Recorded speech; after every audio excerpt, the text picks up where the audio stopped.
শহীদ ওসমান হাদির ক্ষেত্রে ব্যাপারটা এমন হয়েছে যে আমাদের কোনো প্রস্তুতিই ছিল না। হাদিকে ছাড়া এই লড়াইটা এত অল্প সময়ের মধ্যেই আমাদেরকে টেনে নিয়ে যেতে হবে, এটা আমাদের ডিকশনারিতে ছিল না। এই লড়াইটা আমাদের কাছে হয়ে গেছে যে এই লড়াইটাতে আমাদের জয়ী হতে হবে। শাহাদাতের পরে এমন হয়েছে যে ইনকিলাব কালচারাল সেন্টারে আমার বসবার মতো একটা চেয়ার ছিল না।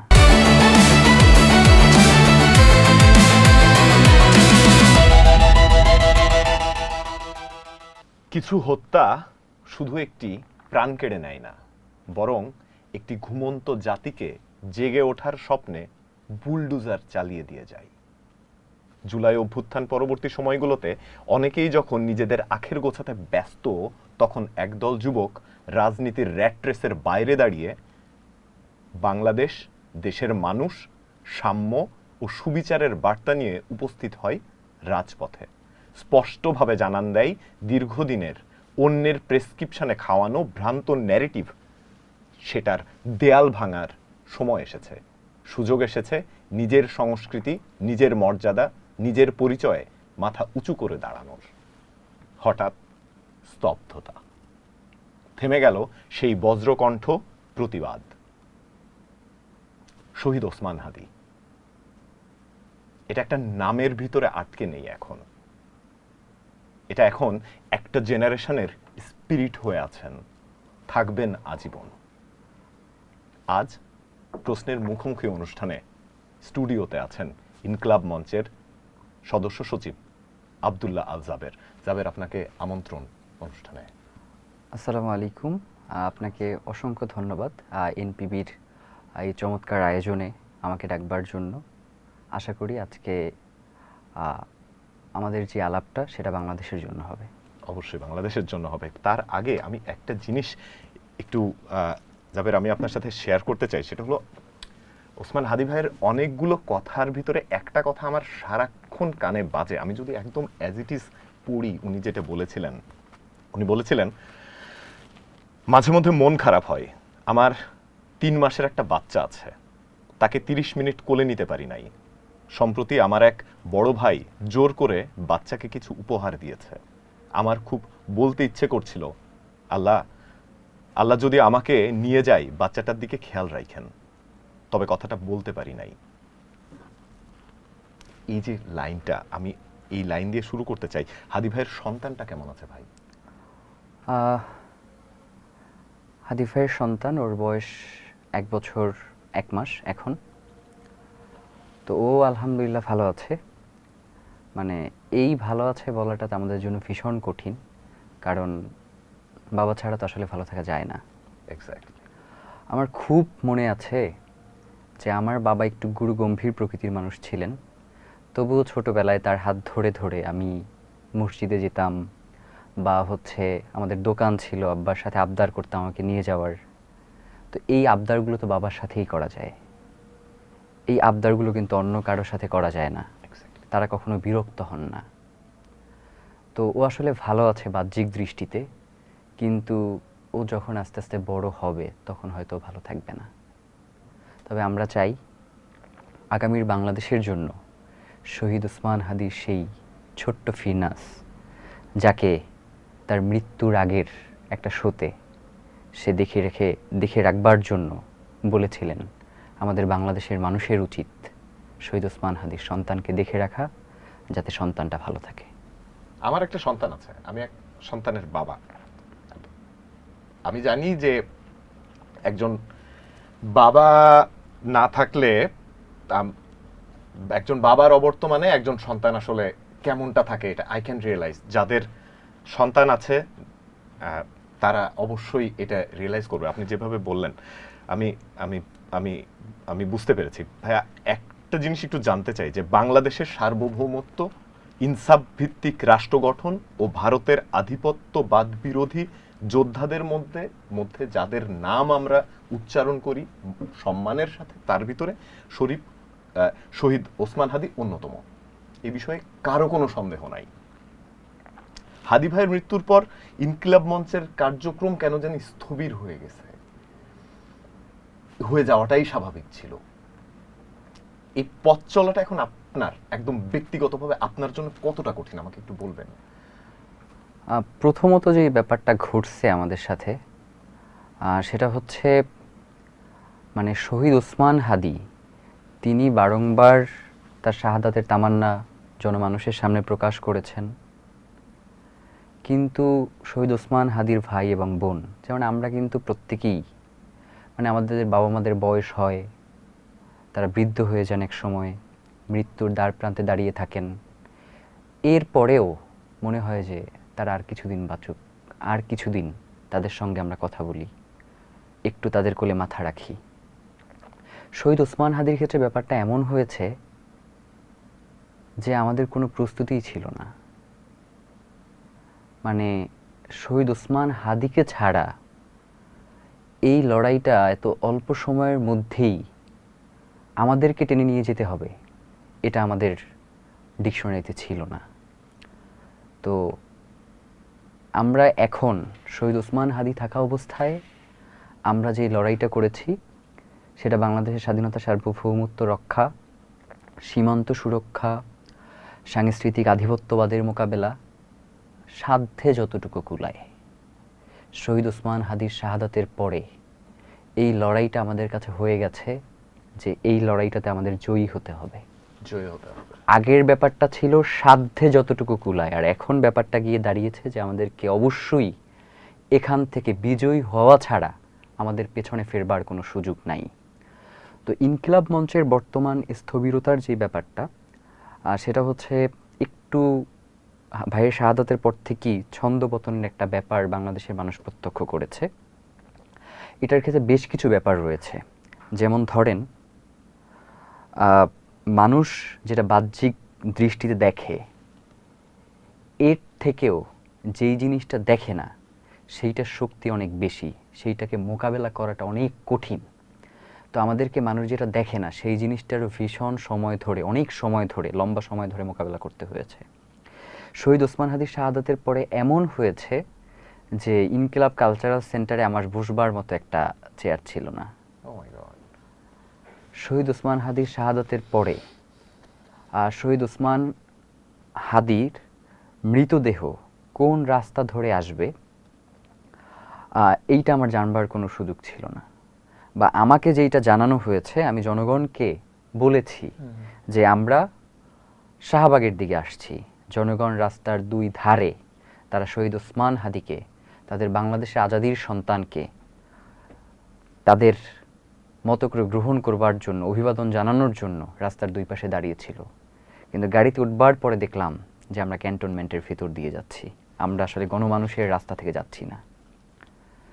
তো আমাদের বিপ্লবটাও কিন্তু ওই রাজপথ থেকে ক্যান্টনমেন্টের ভেতর দিয়ে বের হয়ে গেছে আর কি, তখন আর কি ওইটার বিপ্লব থাকে নাই। আর শহীদ ওসমান হাদির শাহাদাতের পরেও ইনকিলাব মঞ্চ ওই ক্যান্টনমেন্টের ভেতরে ঢুকে এরপরে বের হয়ে আসছে, বের হয়ে আসতে পেরেছে। তো বের হয়ে আসবার পরে তার যেই প্রস্তুতি, তার যে সার্বিক পরিস্থিতি সামলে নেওয়ার যে ব্যাপারটা, সেই জন্য আমার কিছুটা সময় লাগছে, আমাদের কিছুটা সময় লাগছে। স্বাভাবিক। যেমন আপনি ধরেন আমি যখন আন্দোলন করছি তখন আমাদেরকে গোয়েন্দা সংস্থার পক্ষ থেকে বলা হচ্ছে যে আমাদের কাছে তথ্য রয়েছে যে আপনার এখানে বোম ব্লাস্ট হবে।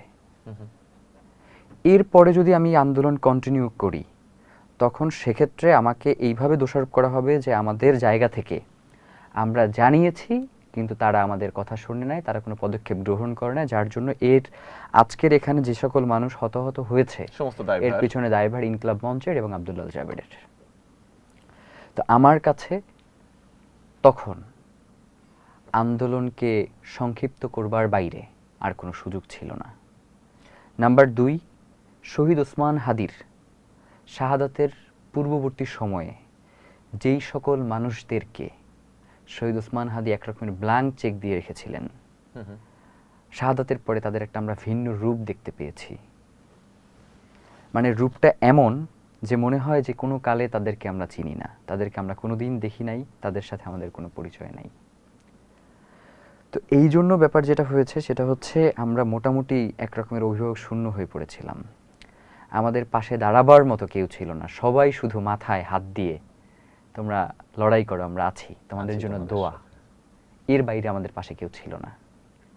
তো এই জন্য ইনকিলাব মঞ্চ নিয়ে অনেক কথা বলা যায়, ইনকিলাব মঞ্চের অনেক দোষ ধরা যায়, কিন্তু এখন পর্যন্ত যে ইনকিলাব মঞ্চ টিকে আছে, এই টিকে থাকার পিছনে বাংলাদেশের মানুষের ভালোবাসা এবং তার সহযোগিতার মধ্য দিয়ে ইনকিলাব মঞ্চ এখন পর্যন্ত বাংলাদেশে টিকে আছে। নয়তো এই ধরনের একটা প্ল্যাটফর্মের মুখপাত্রকে, এই ধরনের একটা প্ল্যাটফর্মের অভিভাবককে হত্যার পরে ইনকিলাব মঞ্চের 5 টুকরো হওয়ার কথা ছিল, Exactly, কিন্তু আমাদের কোনো কোনাও ভাঙে নাই।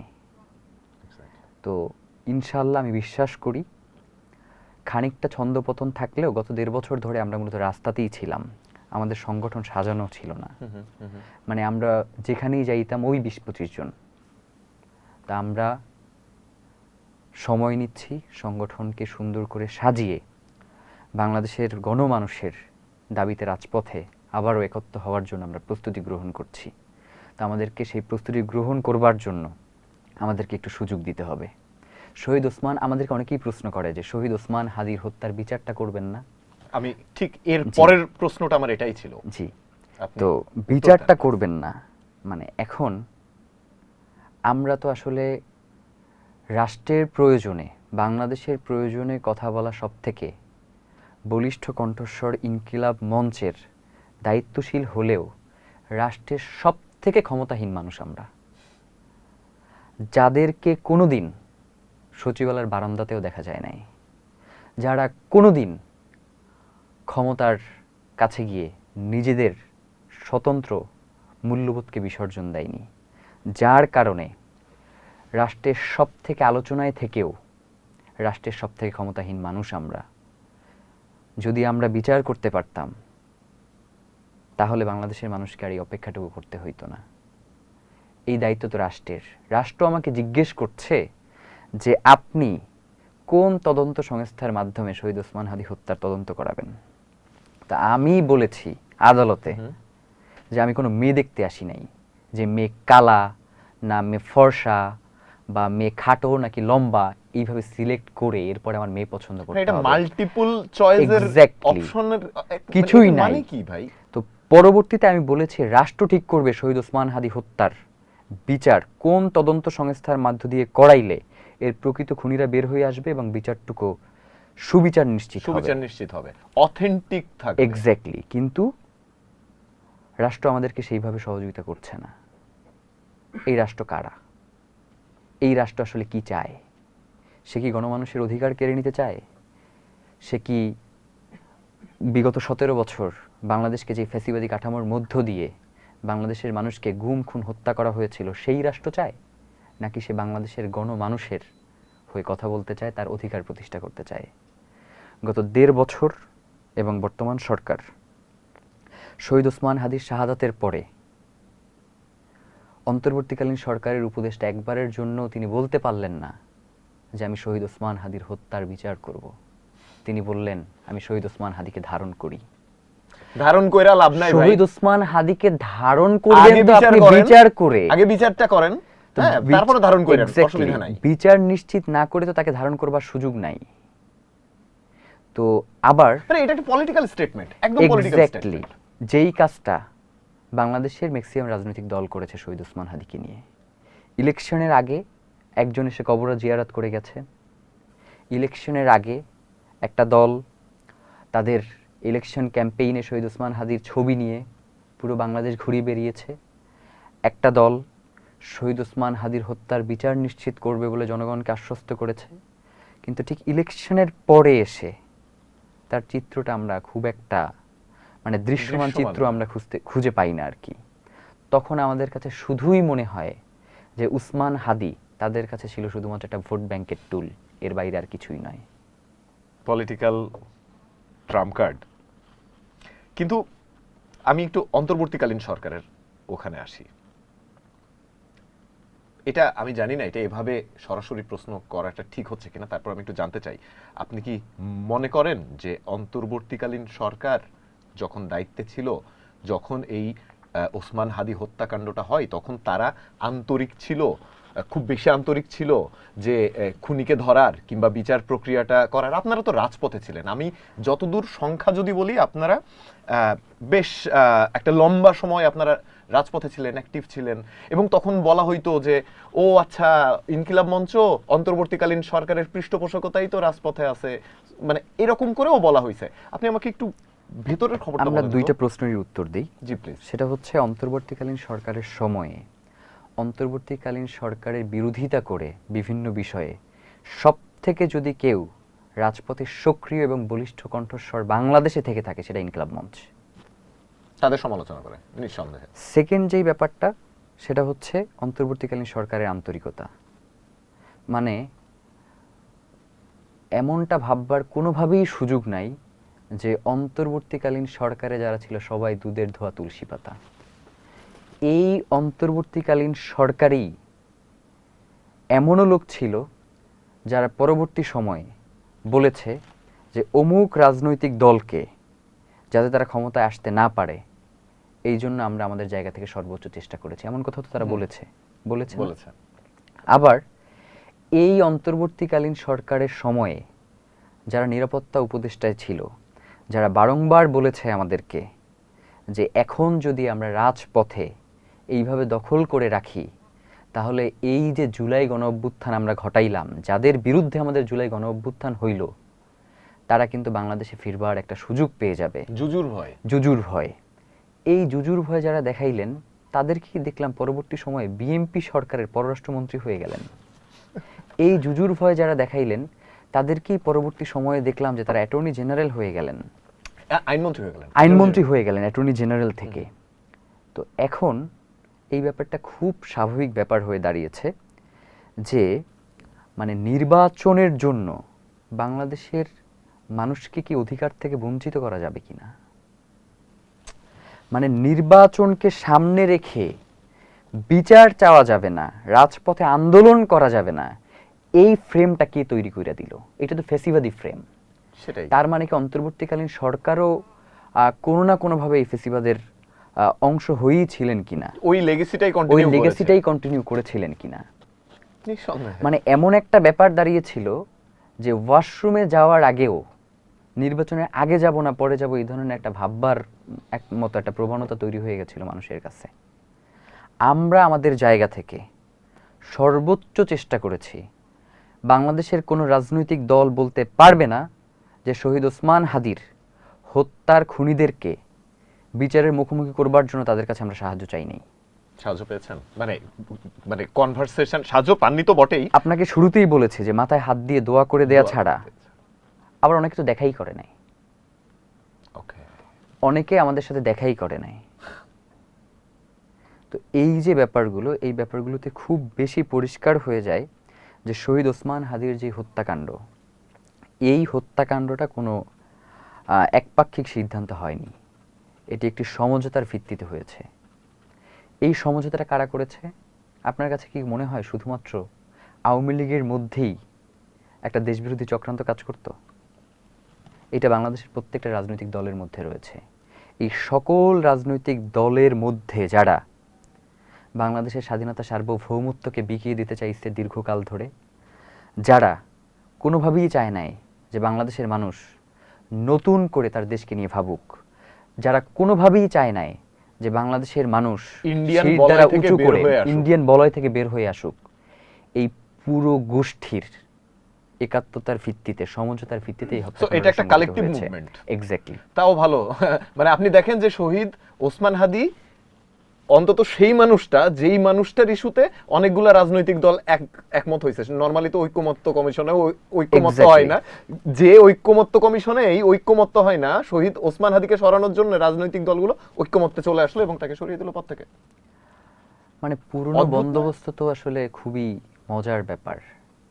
খুবই অদ্ভুত। মানে দেখেন আপনি, এই কথাগুলো হয়তো আমি পরে বলবো, এরপরে বলে রাখি যে যেই দলটা গত 17 বছর ধরে পরিবর্তনের কথা বলেছে, গত 17 বছর ধরে সংস্কারের কথা বলেছে, সংবিধান ছুঁড়ে ফেলবার মতো কথা বলেছে, সেই দলটাই ক্ষমতায় আসবার মাত্র অল্প কয়েকদিনের মধ্যেই সে সংবিধানকে জীবনের উপজীব্য বানিয়ে যেইভাবে করে এই রাখছে, মানে এইটাই তো আসলে ওই যে পুরনো বন্দোবস্তে যে মজা, এইটা যারা ভাঙতে আসে তাদেরকে সরিয়ে দেওয়াটাই তো আসলে স্বাভাবিক। এই জন্যই কি জুলাই আসছিল? এই জন্যই কি 24-এ শত শত মানুষ, হাজার হাজার মানুষ, কোটি কোটি মানুষ রাজপথে নেমেছিল? এজন্যই কি এটা সংখ্যাটা 2000-এর মতো মানুষ জীবন দিল?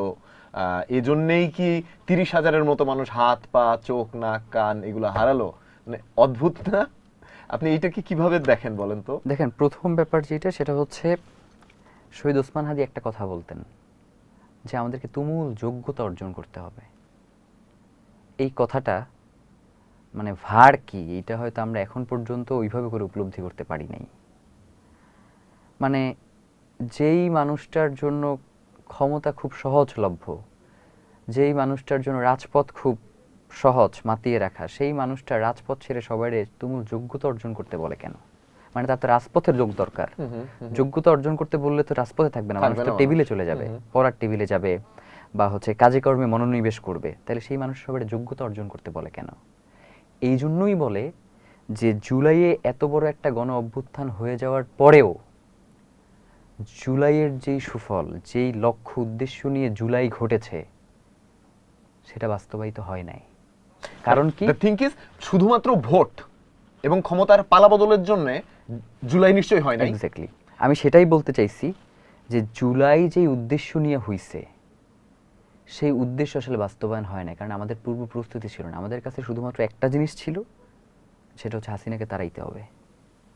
হাসিনাকে তাড়ানোর পরে বাংলাদেশ সাজানোর কোনো পরিকল্পনা আমাদের মধ্যে ছিল না। আমাদের যোগ্যতার যথেষ্ট ঘাটতি ছিল নিজস্ব মানুষের, যারা এই বিপ্লবটা ঘটিয়েছে, যার কারণে ওখানে একটা ভ্যাকুয়াম তৈরি হয়েছে। যার কারণে এই জুলাই গণ অভ্যুত্থান পরবর্তী বাংলাদেশের দায়িত্ব আমাদের আসিফ নজরুলদের হাতে দিতে হয়েছে। আমাদেরকে আপনার অন্যান্য যারা রয়েছে, মানে এইখানে ব্যাপার যেটা ঘটছে, জুলাই ঘটাইছে হচ্ছে আমজনতা, মানে সাধারণ জনগণ, যারা বাংলাদেশের প্রশ্নে, বাংলাদেশের স্বাধীনতা সার্বভৌমত্বের প্রশ্নে আপোষহীন। কিন্তু জুলাই পরবর্তী সময়ে যে রাষ্ট্র কাঠামো তৈরি হয়েছে, যে অন্তর্বর্তীকালীন সরকার তৈরি হয়েছে, সেইটা হয়েছে রাজনৈতিক দলের, বিভিন্ন রাজনৈতিক দলের। কেউ আসছে ভারতীয় বলয় থেকে, কেউ আসছে আমেরিকান বলয় থেকে, কেউ আসছে চীন বলয় থেকে, কেউ আসছে বিএনপি বলয় থেকে, কেউ আসছে জামাত বলয় থেকে, কেউ গেছে এনসিপি বলয় থেকে। বাংলাদেশের মানুষের বলয় থেকে কেউ যায় নাই। যার কারণে আজকে আমাদের জুলাই নিয়ে এই জায়গায় দাঁড়াইতে হইতেছে আর কি। মানে এইটা তো আসলে আমাদের জুলাইয়ের পরবর্তী সময় ঘটবার কথা ছিল না। একেবারে যেই দিন এই বিপ্লবী সরকার গঠন বাদ দিয়ে আমরা ক্যান্টনমেন্টের দিকে যাওয়া শুরু করছি, ওই দিনই আমাদের জুলাই নাই হয়ে গেছে আর কি। এরপরে যেইটা ছিল সেইটা হইছে কোনো একটা জায়গা থেকে, যেমন আপনি দেখবেন যে একটা রকেট যাওয়ার পরে ধোঁয়াটা বেশ কিছুক্ষণ দেখা যায়, আবেশটা থাকে, রেখাটা থেকে যায়। তো ওই পরবর্তী সময় যেটা ছিল সেটা হচ্ছে রেখা, যেটা আস্তে আস্তে আস্তে আস্তে করে আর কি অদৃশ্য হয়ে যাচ্ছে, একসময় মিলিয়ে যায়। তো সামনে সেটাই ঘটছে, আমাদের কাছে এমনটাই মনে হচ্ছে। খুবই দুঃখজনক। মানে যে সুযোগ, একটা জাতিকে রিবিল্ড করার যে সুযোগটা আমাদের হাতে এসেছিল, সেই জায়গাটা আমরা খুব সচেতনভাবে হাতছাড়া করলাম। বিপ্লব তো আর দিনে দিনে হয় না, কোনো না কোনো দিন হয়তো আবার আসবে, সেই দিনের অপেক্ষায় আবার সে সুযোগ হয়তো আমরা পাবো। মানে এমনটাও এমনভাবে ফ্রেমিং করা হইতো, মানে কোনো কিছু হইলেই শব্দের ছাত্রদের আর কি, অথচ মানে 99% পাওয়ারই তাদের কাছে ছিল, এই রাজনৈতিক দলগুলোর কাছে। এক্স্যাক্টলি। মানে আইন উপদেষ্টা তিনি হয়তো মনে মনে খোয়াব ছিলেন কিনা আমি জানি না আইনমন্ত্রী হওয়ার। আপনার নিরাপত্তা উপদেষ্টা তিনি হয়ে যান পররাষ্ট্রমন্ত্রী, অ্যাটর্নি জেনারেল হয়ে যান আইনমন্ত্রী, মানে সকল ছিল না? অবশ্যই। মানে আমার কাছে তো মাঝে মধ্যে মনে হয় যে অন্তর্বর্তীকালীন সরকার বলে কিছু না, এটা বিএনপি সরকারই ছিল। ডক্টর মোহাম্মদ ইউনূস সহ নাকি ছাড়া? অবশ্যই ডক্টর মোহাম্মদ ইউনূস সহ। এটা কেন বললাম, এটা আপনার ব্যাখ্যা দিই। সেটা হচ্ছে এই যে জুলাই গণ অভ্যুত্থানে 1400 মানুষ শাহাদাত বরণ করলেন, জি 30,000-এর অধিক মানুষ কোনো না কোনোভাবে আহত হয়েছেন, পঙ্গু হয়েছেন, ক্ষতিগ্রস্ত হয়েছেন শারীরিকভাবে।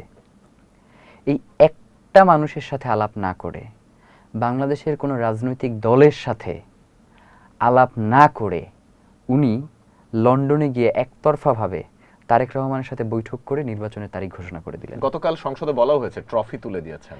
এক্স্যাক্টলি। তো যার মানে এর বাইরের তো কিছু তিনি না, মানে এর বাইরে ডক্টর মোহাম্মদ ইউনূসও গুপ্ত বিএনপি, বিষয়টা এমন? গুপ্ত বিএনপি বা সুপ্ত বিএনপি ব্যাপারটা এইভাবে না, ব্যাপারটা যেটা সেটা হচ্ছে বিএনপির ভাষায় যেটা বলে যে গুপ্ত শিবির, তো সেই ক্ষেত্রে গুপ্ত বিএনপি বলা যায় আর কি, তাই না? মানে দুয়ে দুয়ে চার মিললে তো তাই হয়। এক্স্যাক্টলি। আমার এই অনুষ্ঠানে এই প্রশ্নের মুখোমুখি হয়েছিলেন সাবেক অন্তর্বর্তীকালীন তবে সরকারের। এইটার ক্ষেত্রে যে ব্যাপারটা সেটা হচ্ছে একটু বলি। জি প্লিজ।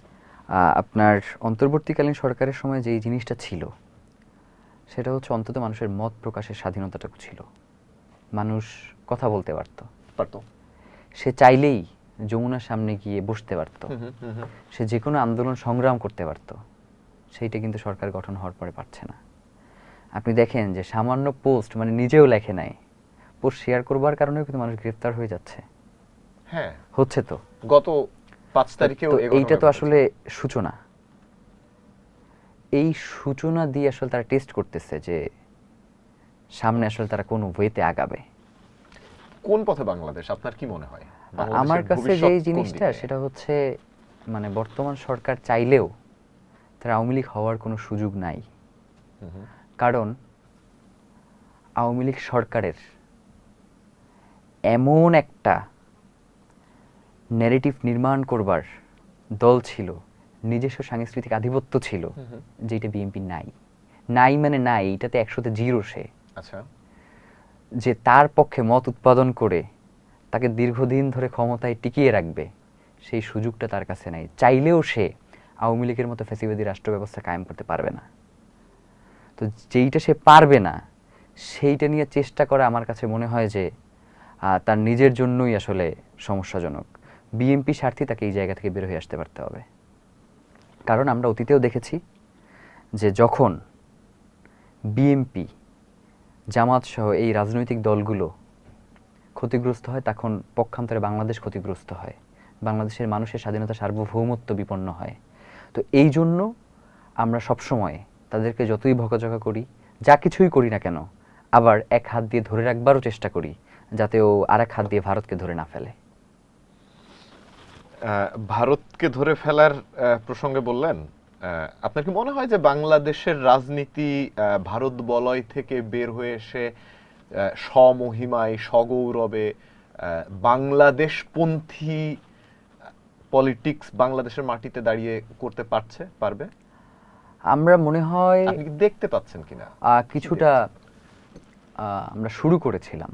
যেমন আপনি দেখবেন যে আইসিসি বিশ্বকাপে কিন্তু বাংলাদেশ অংশগ্রহণ করে নাই। করেছিল? না, করে নাই। তো কেন করে নাই? কারণ বাংলাদেশের গণমানুষ চায় নাই এক্স্যাক্টলি যে তাকে যেইভাবে তার সামাজিক মর্যাদা, তার স্বাধীনতা সার্বভৌমত্বকে ভুলুণ্ঠিত করা হয়, যার একটা প্রতিবাদ বাংলাদেশের মানুষ করেছে। ওই সময়ে যেই ব্যাপারটা ঘটেছে সেটা হচ্ছে, যার মাধ্যমে আমরা ভারত প্রীতির যে ব্যাপারটা দেখেছিলাম, তাকে বর্তমান সরকার এসে বিসিবির দায়িত্ব দিয়ে দিয়েছে। আমি ঠিক এই জায়গাটা থেকেই যদি বলি যে তাহলে রেজাল্ট সামনের দিনে কি হতে যাচ্ছে, রেজাল্ট যেটা প্রেডিকশন করতে বলি, আর রেজাল্ট যেটা হতে যাচ্ছে সেটা হচ্ছে, বাংলাদেশে যারা পলিসি মেকার, আমলা যারা, তাদের অধিকাংশই হচ্ছে ভারতপন্থী, যার কারণে আমাদের শুধুমাত্র ক্ষমতার পালাবদল দিয়ে এই ভারতীয় বলয় থেকে বের হওয়া সম্ভব না। আমাদেরকে পুরো সিস্টেম যদি আমরা চেঞ্জ করতে না পারি, তাহলে আসলে আমাদেরকে সবসময় নতজানু হয়েই থাকতে হবে। এই নতজানু কিন্তু বাংলাদেশের জনগণ কোনোদিনও ছিল না। এই নতজানু সবসময় সরকার থাকে। এর অন্যতম কারণ হচ্ছে এই পলিসি মেকাররা, যারা পলিসি তৈরি করে দেয়। কেন পলিসি মেকাররা কি আমার মতো সাধারণ মানুষের চাওয়া যে ভাইব, সেটা তার কাছে পর্যন্ত পৌঁছায় না? টের পায় না, বুঝতে পারে না, বোধ করে না? আপনি দেখেন, ওই যে আমি মাঝে মধ্যে ভাবতাম কি, যে যারা দুর্নীতিগ্রস্ত তারা সম্ভবত আত্মগ্লানিতে ভোগে। মানে একটা ব্যাপার আছে না, যে আমি অসৎ হয়ে গেলাম, আমি একটা চুরি করলাম, এরপর আমার মনের ভিতরে খসখসানি, আমি এটা আগে জানতাম। কিন্তু পরবর্তী সময়ে আমার কিছু দুর্নীতিগ্রস্ত মানুষজনের তার লাইফ স্টাইল, তারপরে হচ্ছে তার সাথে টুকটাক কথাবার্তা বলে আমার কাছে যেটা মনে হয়েছে, যে সে কোনো ধরনের আত্মগ্লানিতে ভোগে না, They cannot feel anything. সে কিছু ফিলই করে না। এবং তার ক্ষেত্রে যেই জিনিসটা, সেটা হচ্ছে এগুলো হইতেই পারে, এই ধরনের একটা ব্যাপার। তো সেই জায়গা থেকে আমার কাছে মনে হয়েছে যে এই পলিসি মেকারদেরকে যেই ধরনের সুযোগ সুবিধা দিয়ে পালা হয়, তো এর কাছে বাংলাদেশের জনগণ খুব তুচ্ছ ব্যাপার। এটা মানে, কিন্তু দেখেন আমি ভোট দিই, আপনি ভোট দেন, এবং আমরা ভোট যারা দিই। এর মধ্যে একটু সচেতন, তাদের পরিণতি কি হয়? এই যে 28 জন বিচারককে আপনার করা হইল, তাদেরকে যে সাময়িক সময়ের জন্য সম্ভবত সাসপেন্ড করা হয়েছে। তো কেন? কারণ তারা তাদের নিজস্ব একটা গ্রুপে সরকার যেই ইগুলো বাতিল করবার চেষ্টা করছে, অধ্যাদেশ। এইগুলো নিয়ে তাদের নিজস্ব মতামত কিছু দিয়েছিল। সেই মতামতের কারণে তাদেরকে ব্যাপারে এই ধরনের মানে ব্যবস্থা এটা গ্রহণ তো করা এটা তো যায়। খুবই alarming for you and for me অবশ্যই। টু। কারণ আমি আমার প্রোগ্রামে বসছি, আপনি এখানে অতিথি হয়ে আসছেন, আমরা সরকারকে সমালোচনা করছি। আমার কিন্তু মনে আছে যে মাননীয় প্রধানমন্ত্রী উনি কিন্তু জনাব তারেক রহমান উনি কিন্তু বলেছিলেন যে আমাকে নিয়ে কার্টুন করো, আমাকে নিয়ে ক্যারিকেচার করো, আমাকে সমালোচনা করো। কিন্তু তারপরে মানে এইগুলো নিয়ে কথা বলতে গেলে আমারে যদি কালকে ধইরা জেলের ভিতরে ঢুকায় রাখে, মানে আচ্ছা, আমার বউ বাচ্চার কি হবে ভাই? আপনার আমি খুব পরিষ্কার করে বলি যে বিএনপির যেই বর্তমান অবস্থান, এইটা নিয়ে আসলে খুব একটা ধোঁয়াশার কিছু না, এটা খুব বেশি স্পষ্ট। গত 17 বছর ধরে যেই দলটা বাংলাদেশের মানুষের পরিবর্তনের কথা বলেছে, যেই দলটা সংস্কারের কথা বলেছে, যেই দলটা সংবিধান ছুঁড়ে ফেলবার কথা বলছে, সেই দলটাই এখন সংবিধানের বাইরে বের হতে পারছে না। সে তার কাছে মনে হয় যে মানে এটা হচ্ছে ঐশী গ্রন্থ, কিন্তু এটাকে এটাও তো কোনোভাবেই লজিক্যাল ভাই, যে এই সংবিধানের আলোকে তো আপনার অভ্যুত্থান হয় নাই, তাই না? এই সংবিধানের আলোকে অন্তর্বর্তীকালীন সরকার হয় নাই। আপনি যদি সেই রেফারেন্স টানেন, তাইলে এই সংবিধানের আলোকে এই নির্বাচন হয় নাই। তার মানে এই যে এখনকার যে ক্ষমতাসীন দল, এইটা মানে তো ভাই এটা স্পষ্ট কেমনে হইলো মুনাফিকি তাইলে? ব্যাপার। মানে আপনি সবথেকে হাস্যকর ব্যাপার যেটা, সেটা হচ্ছে বিএনপি সরকারকেই আমরা দেখেছি তার বিরোধী দলকে নির্বাচনের মাঠে কোণঠাসা করবার জন্য, মুনাফিক প্রতিপন্ন করবার জন্য একটা বড় ধরনের ক্যাম্পেইনও তারা করেছে। কিন্তু পরিশেষে গিয়ে ব্যাপারটা এমন দাঁড়াইছে যে আয়নায় নিজের মুখ দেখার মতো ব্যাপারটা, যে অন্যকে মুনাফিক বানাইতে গিয়া যে আলাপটা দিছে, সেইটা মূলত সে আয়নার সামনে দাঁড়াই দিছে। তার কার্যক্রমের মধ্য দিয়ে সেইটাই প্রতিপন্ন হয়। নয়তো আপনি ভাবেন যে আপনার তারেক রহমান তিনি রংপুরে গিয়ে কি বললেন? রংপুরে গিয়ে বললেন যে আমাদেরকে অবশ্যই গণভোটে হ্যাঁ দিতে হবে।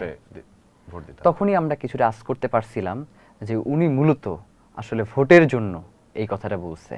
ওনার চিন্তা চেতনা বা মনস্তত্ত্বের মধ্য দিয়ে আসলে এই বিষয়গুলো ফুটে ওঠে নাই। কেন ফুটে ওঠে নাই আপনাকে বলি। সেটা হচ্ছে তৎকালীন বর্তমান সময়ে যিনি স্পিকার এবং মুক্তিযুদ্ধ বিষয়ক যিনি প্রতিমন্ত্রী ইশরাক, তাদের ওই বক্তব্যের মধ্য দিয়ে স্পষ্ট হয়ে যায় যে তারা এই গণভোটের পক্ষে নয়। এবং সবশেষে যেই জিনিসটা, সেটা হচ্ছে তৃণমূলে আজকে যদি আমাকে বিশ্বাস করতে হয় যে তৃণমূল বিএনপি যে না ভোটের পক্ষে ক্যাম্পেইন করেছে, এইটা মূলত সে আওয়ামী লীগের ক্যাম্পেইনের অংশ হয়ে করেছে, তাহলে আমাদের পলিটিক্স নিয়ে আর কোনো কথা বলবার কিছু নাই। মানে ঊর্ধ্বতন কর্তৃপক্ষের, মানে ঊর্ধ্বতন যারা আছে লিডার, এদের সরাসরি হস্তক্ষেপ ছাড়া তৃণমূল এই ধরনের একটা গণভোটের মতো ব্যাপারে তারা না ক্যাম্পেইন করবে, এইটা আমার কাছে মনে হয় না, অসম্ভব ব্যাপার মনে হয়। তো যার কারণে আমার কাছে এটা খুবই স্পষ্ট। এবং বিএনপির এই মুনাফিকি তো নতুন কিছু না, এরশাদ পতনের পরেও তো সেই এই কাহিনী করেছে। এরশাদ পতনের পরে রাজনৈতিক বেশ কিছু সমঝোতার ভিত্তিতে বেশ কিছু তো রাষ্ট্র গঠনের জন্য বেশ কিছু আপনার চুক্তির মতো হয়েছিল, সেগুলো কি বিএনপি পরে বাস্তবায়ন করেছিল? করে নাই তো। তো যার কারণে আমার সব থেকে বড় ব্যাপার যেটা, মানে রাজনীতি, আমরা যাদেরকে দেখে রাজনীতির প্রতি আমাদের আগ্রহ জন্মায়, পরবর্তী সময়ে সেই হিরোদের যখন আমরা দেখি তারা হিপোক্রেটের মতো তার নিজস্ব বয়ান পরিবর্তন করে ফেসিবাদের কাঠামোর দিকে এগিয়ে যায় তখন আমাদের ভীষণ লজ্জা হয়।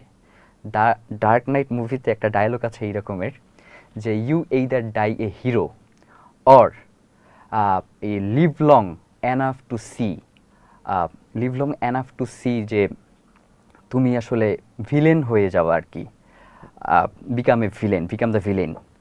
তো এইটার ক্ষেত্রে ব্যাপার যেটা সেটা হচ্ছে আমরা আসলে আমাদের সেই শৈশব কৈশোরে যারা নায়ক ছিল, যাদেরকে দেখে আমাদের রাজনীতির প্রতি আমাদের একটা আগ্রহ জন্মেছিল, যে তারা যেইভাবে করে সুন্দর করে কথা বলে, যেমন আমার তো মনে হয় যে এই পার্থ ভাই তিনি যখন সংসদে বিরোধী দল হিসেবে বক্তব্য দিতেন তখন তা আমরা মনে হইতো যে আসলে রাজনীতিটা করা উচিত। কিন্তু সেই পার্থ ভাইকেই যখন আমরা সংসদে এসে যখন গণমানুষের মৌলিক সংস্কারের যেই বিষয়গুলো রয়েছে, যেগুলোতে একদম সরাসরি গণমানুষের গণভোট রয়েছে, সেই ব্যাপারগুলো নিয়ে যখন তুচ্ছ তাচ্ছিল্য করেন, হাসাহাসি করেন, তখন আমার ওই যে বললাম যে হিরোদেরকে যখন দেখি ভিলেন হয়ে যায় ওই ধরনের একটা ফিল হয়। তো বর্তমান সময়ে তারা আমার কাছে আস্তে আস্তে ভিলেন হয়ে যাচ্ছে। মানে কি বৈপরীত্য, কি মুদ্রার এপিটোপিট অবস্থান। আমি জানি না মানে এগুলা নিয়ে কবে না জানি আবার আমরা অ্যারেস্ট হয়ে যাই, সেই সংখ্যাও তো থাকে। আমি একটু আবার ইনকিলাব মঞ্চের প্রসঙ্গে একটু জেনে নিতে চাই। সেটা হলো যে কিছুদিন আগে আপনারা একটা আলটিমেটাম দিয়েছিলেন যে শহীদ ওসমান হাদির খুনিরা যখন ইন্ডিয়াতে গ্রেফতার হয় তারপরে দ্রুততম সময়ের ভিতরে তাদেরকে বাংলাদেশে নিয়ে এসে বিচারের মুখোমুখি এবং সঠিক অনুসন্ধান করে বিচার প্রক্রিয়া সুবিচারটা যেন নিশ্চিত করা হয়। সেই ঘটনাটার আপডেট কি আমাকে একটু বলবেন? দেখেন, সুবিচারের ব্যাপারটা যেটা বলি সেটা হচ্ছে শহীদ ওসমান হাদিও বলছে যে আমি আমার শত্রুর সাথে ইনসাফ করতে চাই। তো আমাদের কাছে খুবই ব্যাপার যেটা আমাদের কাছে এমনও মাঝে মধ্যে মনে হয় যে এখন পর্যন্ত যে সকল আসামিদেরকে গ্রেফতার করে রাখা হয়েছে তাদের মধ্যে অনেক নিরাপরাধ থাকতে পারে, যারা শুধুমাত্র আত্মীয় হওয়ার কারণে বা বাড়িওয়ালা হওয়ার কারণে, দারোয়ান হওয়ার কারণে তাদেরকে আটক রাখা হইতে পারে। মানে এই ধরনেরও বেশ কিছু ব্যাপার আছে। তো সেই ক্ষেত্রে যে ব্যাপারটা সেটা হচ্ছে আমরা তো সুবিচার চাই, আমরা কারো প্রতি জুলুম অন্যায় এগুলো আমরা আসলে চাই না। তো এই জন্য আমরা বারংবার বলেছি, অন্তর্বর্তীকালীন সরকারকে বলেছি, বিএনপি সরকারের প্রতি আহ্বান জানিয়েছি যে ফয়সাল করিম মাসুদকে দেশে ফিরিয়ে এনে জিজ্ঞাসাবাদের মধ্য দিয়ে এর পিছনে কারা রয়েছে সুস্পষ্ট প্রমাণের ভিত্তিতে তাদেরকে বিচারের মুখোমুখি করা হোক। আমরা বলেছি আন্তর্জাতিক একটি বন্দি বিনিময় চুক্তি রয়েছে, যদি এই বন্দি বিনিময় চুক্তি বাংলাদেশের কোনো প্রয়োজনে কাজে নাই লাগে, শুধু একতরফাভাবে এটা ভারতের কল্যাণেই ব্যবহৃত হয়, তাহলে তো এটার বন্দি বিনিময় চুক্তি থাকবার কোনো প্রয়োজন নাই। যেমন আপনি দেখেন যে উলফা নেতা অনুপ চেটিয়া যখন বাংলাদেশে ছিলেন তাকে ফেরত পাঠানো হয়েছে, বা ভারতীয় কোনো সন্ত্রাসী যদি বাংলাদেশে এসে আশ্রয় গ্রহণ করে পরবর্তী সময় তো বাংলাদেশের পক্ষ থেকে তাদেরকে হস্তান্তর করা হয়। তাহলে যেই মানুষগুলো বাংলাদেশের গণ অভ্যুত্থানে হাজার হাজার মানুষকে হত্যা করলো, তাদেরকে ডুপ্লেক্স বাড়িতে নিশ্চিদ্র নিরাপত্তার মধ্য দিয়ে সর্বোচ্চ রকমের সুযোগ সুবিধা দিয়ে তাদেরকে যারা লালন পালন করছে, যারা কি আমার দেশে গণহত্যাকারী, সেটাই। তাহলে এই বন্দি বিনিময় চুক্তির দরকার কি? যেই মানুষটা বাংলাদেশের মানুষের প্রশ্নে, গণমানুষের অধিকার নিয়ে গত 1.5 বছরে তার সন্তানকেও 10টা দিন সময় দিতে পারে নাই, যার সন্তান আর কোনোদিন তার বাবার কোলে উঠতে পারবে না, সেই মানুষটার হত্যাকারীকে ফিরাইয়ে আনতে এখন পর্যন্ত এই সরকারের পক্ষ থেকে একটা উল্লেখযোগ্য পদক্ষেপ গ্রহণ করা হয়েছে, এইটা আমাদেরকে দেখাক যে আমরা এই ধরনের প্রচেষ্টা করতেছি। তাইলে মানে কি? আপনি যে একটু আগে বললেন যে নতজানু হয়ে যাওয়ার যে ব্যাপারটা, মানে আমরা তো খালি ভাঁজ হয়ে যাই নাই, আমরা তো শুয়ে চাটতেছি। নয়তো আপনি ভাবেন যে এখন পর্যন্ত মানে শহীদ ওসমান হাদি কি শুধুমাত্র ইনকিলাব মঞ্চের? শহীদ ওসমান হাদি কি শুধুমাত্র তার পরিবারের? তার পরিবারের এবং ইনকিলাব মঞ্চেরই যদি শুধু হইতো, তাইলে তার কবরের সামনে এসে যে মানুষগুলো তারা কারা? সেটাই। তাদেরকে তো আমরা চিনি না। এই কান্নাগুলো বাংলাদেশের মানুষের। কেন? অনেকেই আমাকে বলে যে দেখো শহীদ ওসমান হাদির জন্য মানুষ কিভাবে কাঁদতেছে। আমি বলি এর একজনও শহীদ ওসমান হাদির জন্য কাঁদে না, সে কাঁদে তার নিজের জন্য। কারণ সে জানে এই একটা মানুষ ছিল যে বাংলাদেশের মানুষের পক্ষে কথা বলতো, বাংলাদেশের মানুষের প্রয়োজনে তাদের পাশে দাঁড়াইতো, বাংলাদেশের স্বাধীনতা সার্বভৌমত্বের প্রশ্নে সে তার জীবনরে বাজি রাখতো। এই বাজি তো অন্য কেউ ধরে না, এই কথা তো অন্য কেউ বলে না। সেই জায়গা থেকে সে কাঁদে যে আমার হয়ে কথা বলবার কেউ নাই, আমার হয়ে রাস্তায় দাঁড়ানোর মতো কেউ নাই। সুতরাং শহীদ ওসমান হাদি তার হত্যার বিচার যারা করবে, ইতিহাসে তাদের নাম স্বর্ণাক্ষরে লেখা থাকবে। আর তারা যারাই এটাকে এড়িয়ে গিয়ে এই ঘটনাকে ভিন্ন খাতে প্রবাহিত করবার চেষ্টা করবে, তারাই মূলত ইতিহাসে শহীদ ওসমান হাদির খুনি হিসেবে আখ্যায়িত হবে। আমি কিছুক্ষণ আগে বলতে যাচ্ছিলাম, সেটা হলো যে সাবেক প্রধান উপদেষ্টার প্রেস সচিব শফিকুল আলম আমার এই প্রোগ্রামে প্রশ্নের মুখোমুখি হয়েছিলেন। তো আমি তাকে জানতে চাইছিলাম যে ওসমান হাদির হত্যার বিচার আপনারা করলেন না কেন? তখন তার উত্তর কি ছিল জানেন? তার উত্তর ছিল হলো তার পরিবার চাইনি। আমি খুব অবাক হইলাম, চাইনি মানে? বলে হ্যাঁ, তার পরিবারই তো এটাকে স্লো করাইছে কিভাবে? তার উত্তরে তিনি বলেন যে আপনারা নারাজি দিয়েছিলেন চার্জশিটে। আমরা কি তাহলে যেই চার্জশিট শহীদ ওসমান হাদির প্রকৃত খুনিদের কোনো নাম গন্ধই নেই, আমরা কি সেটাই গ্রহণ করব? মানে উনি কি এটাই চাইছিলেন কিনা আমি জানি না। মানে আপনাকে একটু চার্জশিট ব্যাপারে বলি, আমাকে বলেন না প্লিজ। সেটা হচ্ছে চার্জশিট যেদিন আদালতে দাখিল হয়, আমরা আদালতে গেলাম, আদালত বলতেছে চার্জশিট এসে পৌঁছায় নাই। আবার ডিবি অফিসে ফোন করবার পরে ডিবি বলতেছে আমরা চার্জশিট পাঠিয়ে দিছি। গেল কোথায় তাহলে? বিকেল 5টা পর্যন্ত আমরা ওখানে বসা, চার্জশিট আসে না। ডিবি বলে পাঠাই দিছি, আদালত বলে পাই নাই। তখন আমাদের কাছে খুবই একটা শঙ্কার মতো মনে হয়েছে। আমরা বলছি এই চার্জশিট না পাওয়া পর্যন্ত আমরা আদালত থেকে যাব না। রাত 11টা বাজে আমরা সেই চার্জশিট নিয়ে এরপরে হচ্ছে আমরা বাসায় ফিরছি। বাসায় ফিরে পড়তে গিয়ে আমরা দেখলাম যে আয় হায়, মানে সে তদন্ত করছে কি, এই তদন্ত আমিই করতে পারি। আচ্ছা, মানে এই তদন্তের ভিতরে ফয়সাল করিম মাসুদ, আলমগীর, তার বাবা, তার মা, তার বোন, তার বউ, তার গার্লফ্রেন্ড, তার ভগ্নিপতি, এর জন্য তো কোনো তদন্ত করা লাগে না। এটা তো সোশ্যাল মিডিয়াতেই আছে, সবাই জানে। তখন যে কাজটা আমরা করেছি, এমন কি তারা ওই চার্জশিটে বাপ্পি নামে একজনকে অন্তর্ভুক্ত করছিল, যে ওয়ার্ড কমিশনার। যে আমরা যখন বারংবার বলবার চেষ্টা করছিলাম যে পিছনে আছে কারা, পিছনে আছে কারা, তখন একটা কলা গাছ এনে সামনে উপস্থাপন করা হইলো, পিছনে আছে অমুক। আচ্ছা, তো এই কলা গাছ যে কিভাবে এই খুনের সাথে সম্পৃক্ত, চার্জশিটে এই ব্যাপারে কোনো তথ্য নেই। মানে একটা তো প্রত্যেকটা জিনিসের তো একটা ব্রিজ থাকবে, ব্রিজ থাকবে না যে আমি এইটার সাথে এইটা কোনো ব্রিজ নাই। এরপরে খুনি সে যে সিঙ্গাপুরে গিয়ে মাহবুবুল করিম হানিফের সাথে বৈঠক করেছে, সেই ব্যাপারে কোনো তথ্য নাই। এই খুনি তার বাসায় যে 100 কোটি টাকার চেক পাওয়া গেছে, এই টাকাটা আসলে তাকে কারা দিছে, কোন উদ্দেশ্য দিছে, সেই ব্যাপারে কোনো তথ্য নাই। এমনকি 100 কোটি টাকার ব্যাপারে কোনো তথ্যই নাই। আচ্ছা, তো এর পরে আমি কি এই চার্জশিট মেনে নিব? যে এই চার্জশিট শুরুই হয়েছে ফয়সাল করিম মাসুদকে দিয়ে, সে যে শুধুমাত্র একটা গুলির কাজ করেছে। মানে গুলি করতে, শহীদ ওসমান হাদির গুলি করতে 100 কোটি টাকা লাগবে কেন? কাউরে তো 1 লাখ টাকা দিলেই আগামীকাল যে নেশা করে, তার যখন ওই নেশার উদ্রেক হয়, তারে 50,000 টাকা দিলেই তো সে আরেকজনে যে মেরে দিয়েছে, কারণ তখন তো তার সেন্স কাজ করে না। স্বাভাবিক। এই জন্য 100 কোটি টাকা লাগবে কেন? এই যে পরিকল্পিত হত্যাকাণ্ডকে শুধুমাত্র একজন গুটিকে দিয়ে শেষ করে দেওয়ার যে একটা পায়তারা অন্তর্বর্তীকালীন সরকারের হয়েছে, সময় করা হয়েছে, সেটাতে আমরা নারাজি দিয়েছি। আমরা তো বিচার ব্যবস্থায় নারাজি দেই নাই। যেই আদালত বলে পরবর্তী তদন্ত আপনারা কাকে দিয়ে করাইতে চান, আমরা তো সেইখানে প্রতিবাদ জানাইছি যে এটা আমরা ঠিক করবো নাকি রাষ্ট্র ঠিক করব। আমরা তো বিচারকে বাধাগ্রস্ত করি নাই। সুতরাং যারা বলবে যে আমরা বিচারকে বাধাগ্রস্ত করতেছি, আমার মাঝে মধ্যে মনে হয় যে কোনোভাবে কি এই মানুষগুলো এর সাথে সম্পৃক্ত আছে, বা তারা কি জানতো? এটা এটা এটা একটা বড় প্রশ্ন। মানে এটা ওই যে সাগরুনির মতো ঘটনার দিকে যাচ্ছে কিনা?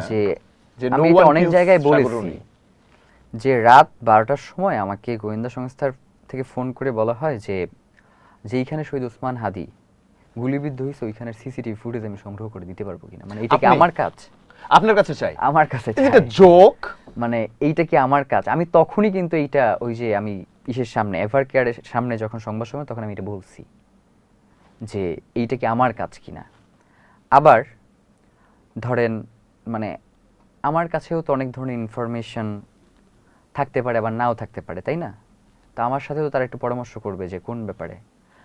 আজ পর্যন্ত গোয়েন্দা সংস্থার কেউ আমার সাথে বসেই নাই ওকে। যে ভাই এই ব্যাপারটা সম্পর্কে একটু জানি। তাদের ক্ষেত্রে যে জিনিসটা দরকার ছিল সেটা হচ্ছে কেসটা দ্রুত, এমনকি আপনাকে সব থেকে হাস্যকর ব্যাপার বলি যে আমার কাছে আর কি নিয়ে আসছে, মানে কেস করবার জন্য আসছে, যে আমার এসে বলতেছে যে আপনারা কেস না করলে তো আমরা কার্যক্রম শুরু করতে পারতেছি, মানে আসামি ধরতে পারতেছেন আমি কেস করতে না, আমি যতক্ষণ পর্যন্ত কেস না করব আর কি ততক্ষণ পর্যন্ত নাকি তার আসামি ধরতে পারতেছে না। মানে হচ্ছে এই ধরনের কথাবার্তাগুলো এফআর কেয়ারে যখন শহীদ ওসমান হাদি ভর্তি, তিনি তখন মারা যান নাই, তখন আমাকে শুনতে হয়, তখন আমাকে জিজ্ঞাসাবাদ করা হয়। তো আমরা এইগুলোর মধ্য দিয়ে গেছি। তো এই জন্যই আপনাকে মূলত বললাম যে শহীদ ওসমান হাদি শুধুমাত্র আওয়ামী লীগের সমালোচনা করবার কারণে কেউ স্বপ্রণোদিত হয়ে তাকে হত্যা করেছে, এর থেকে হাস্যকর বিষয় আর কিছু নাই। এইখানে পুরো একটা গ্রুপ যারা বাংলাদেশ বিরোধী তারা কাজ করেছে।